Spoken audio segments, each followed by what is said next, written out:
Buong pata ng baboy regalo ng ikakasal sa kanilang mga ninong at ninang. Napasana all ang mga netizens sa pangmalakasang sabit o dulot para sa mga ninong at ninang sa kasal ng magkasintahan na sina JP Pagkaliwagan at Michelle Villano Año Nuevo sa Batangas.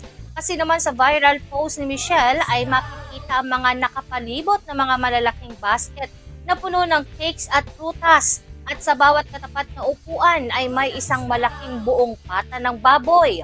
Maliban pa sa mga ito ay may mga buhay pang kambing ang nakahilera na nag-aabang din para sa mga ninong at ninang. Ayon sa post ni Michelle, ganito ang kasalang probinsya sa Batangas at talagang ganito daw ang mangyayari kapag ang Batanggenya ay napaibig sa Batanggenyo.